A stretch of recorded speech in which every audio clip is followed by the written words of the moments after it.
ನಮಸ್ಕಾರ. ಇವತ್ತಿನ ಪಾಠದಲ್ಲಿ ತ ವರ್ಗವನ್ನು ಯಾವ ರೀತಿಯಾಗಿ ಬರೆಯುವುದು ಅನ್ನೋದನ್ನು ತಿಳಿದುಕೊಳ್ಳೋಣ.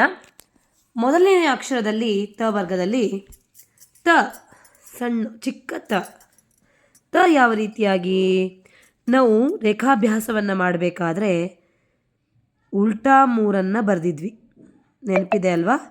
ಅದೇ ರೀತಿಯಾಗಿ ಬರೆದುಕೊಂಡು ಅಡ್ಡಗೆರೆ ಉದ್ದಗೆರೆಯನ್ನು ಹಾಕಿದರೆ ತ ಬರೆಯುವುದು ಸುಲಭವಾಗುತ್ತದೆ. ಮತ್ತೊಂದು ಸಾರಿ ಈ ರೀತಿಯ ರೇಖಾಭ್ಯಾಸದಲ್ಲಿ ಬರುವಂತಹ ವಕ್ರರೇಖೆಯನ್ನು ಬರೆದುಕೊಂಡು ಅಡ್ಡಗೆರೆ ಉದ್ದಗೆರೆ ತ ತ ತಂಬೂರಿ, ತ ತಂಬೂರಿ. ಈ ತಂಬೂರಿಯನ್ನು ಮ್ಯೂಸಿಕಲ್ ಇನ್ಸ್ಟ್ರುಮೆಂಟ್ ಅಂತ ಹೇಳಿ ಕರಿತೀವಿ. ಇದನ್ನು ಸಂಗೀತದಲ್ಲಿ ಬಳಕೆಯನ್ನು ಮಾಡ್ತೇವೆ. ಮತ್ತೊಂದು ಅಕ್ಷರ ಥ, ಥ ಮಹಾಪ್ರಾಣ. ಥ ಥ ಯಾವ ರೀತಿಯಾಗಿ ಈ ರೀತಿಯಾಗಿ ಗೆರೆಯನ್ನು ಎಳೆದುಕೊಂಡು ಮಧ್ಯದಲ್ಲಿ ಒಂದು ಅಡ್ಡಗೆರೆಯನ್ನು ಹಾಕಿ ಉದ್ದಗೆರೆಯನ್ನು ಹಾಕಿ ಮಧ್ಯದಲ್ಲಿ ಒಂದು ಚುಕ್ಕೆಯನ್ನು ಹಾಕಿ ಮಹಾಪ್ರಾಣವನ್ನು ಕೊಡುವಂತಹದ್ದು. ಮತ್ತೊಂದು ಸಾರಿ ಅಡ್ಡಗೆರೆ ಉದ್ದಗೆರೆ ಮಹಾಪ್ರಾಣ. ಥ ಥಂಡಿ, ಥಂಡಿ ಕೋಲ್ಡ್, ಕೋಲ್ಡ್ ಚಳಿ ಆಗುತ್ತೆ ಅಂತ ಹೇಳ್ತೀವಲ್ಲ ಅದು ಥಂಡಿ ಅಂತ ಹೇಳಿ ಕೂಡ ಕರಿತೀವಿ ನಾವು. ಮತ್ತೊಂದು ಅಕ್ಷರ ದ, ದ ಅಲ್ಪಪ್ರಾಣ ದ. ಈ ರೀತಿಯಾಗಿ ಅಡ್ಡಗೆರೆ ಉದ್ದಗೆರೆ. ಮತ್ತೊಂದು ಬಾರಿ ಕರ್ವ್ ರೀತಿಯಲ್ಲಿ ಕರ್ವ್ ಪ್ಯಾಟರ್ನಲ್ಲಿ ಬರೆದುಕೊಂಡು ಅಡ್ಡಗೆರೆ ಉದ್ದಗೆರೆ, ಸ್ಲೀಪಿಂಗ್ ಲೈನ್ ಸ್ಟ್ಯಾಂಡಿಂಗ್ ಲೈನ್. ದ ಇದನ್ನು ದ ಅಕ್ಷರದಿಂದ ಉತ್ಪನ್ನವಾಗುವಂತಹ ಶಬ್ದ ಯಾವುದು ಅಂದರೆ ದಡ, ಶೋರ್ ಅಂತ ಹೇಳಿ ಕರಿತೀವಿ. ಶೋರ್.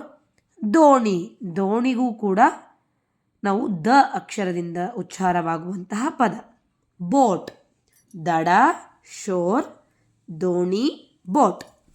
ಮತ್ತೊಂದು ಅಕ್ಷರ ಧ, ಮಹಾಪ್ರಾಣದಲ್ಲಿ ಧ.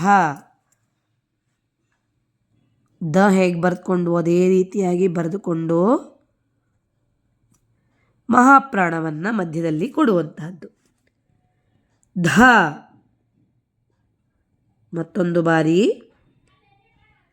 ಈ ರೀತಿಯಾಗಿ ಬರೆದುಕೊಂಡು ಮಧ್ಯದಲ್ಲಿ ಮಹಾಪ್ರಾಣವನ್ನು ಗೆರೆಯನ್ನು ಹಾಕಿದರೆ ಅದು ಮಹಾಪ್ರಾಣವಾಗುತ್ತೆ. ಧ ಅಂತ ಹೇಳಿ ಉಚ್ಚಾರವನ್ನು ಮಾಡಬೇಕು. ಧ್ವಜ, ಧ್ವಜ ಫ್ಲ್ಯಾಗ್, ಫ್ಲ್ಯಾಗ್. ಮತ್ತೊಂದು ಅಕ್ಷರ ನ, ನ. ನವನ್ನು ನಾವು ಯಾವ ರೀತಿಯಾಗಿ ಬರೀಬೇಕು? ನವಿಲು, ನ ನವಿಲು ಪೀಕಾಕ್. ನ ಯಾವ ರೀತಿಯಾಗಿ ಈ ರೀತಿಯಾಗಿ ಕರ್ವಾಗಿ ಬಂದು ಮತ್ತೆ ಮೇಲೆ ತೆಗೆದುಕೊಂಡು ಅಡ್ಡಗೆರೆ ಉದ್ದಗೆರೆ. ನಾವನ್ನು ಈ ರೀತಿಯಾಗಿ ಕೆಳಮುಖದ ಅರ್ಧವೃತ್ತವನ್ನು ಮಾಡಿ ಮತ್ತೆ ಮೇಲ್ಮುಖದ ಅರ್ಧವೃತ್ತವನ್ನು ತೆಗೆದುಕೊಂಡು ಉದ್ದಗೆರೆ ಅಡ್ಡಗೆರೆ. ಇಷ್ಟು ಸುಲಭವಲ್ಲ ಕನ್ನಡದ ಅಕ್ಷರಗಳು. ಇಲ್ಲಿಯವರೆಗೆ ನಾವು ತ ವರ್ಗವನ್ನು ನೋಡಿದ್ವಿ. ಮತ್ತೊಮ್ಮೆ ತ ತಂಬೂರಿ, ಥ ಥಂಡಿ, ದ ದಡ ದೋಣಿ, ಧ ಧ್ವಜ, ನ ನವಿಲು. ಮುಂದಿನ ಪಾಠದಲ್ಲಿ ಮತ್ತೊಂದು ವರ್ಗದೊಂದಿಗೆ ಭೇಟಿಯಾಗೋಣ. ವಂದನೆಗಳು.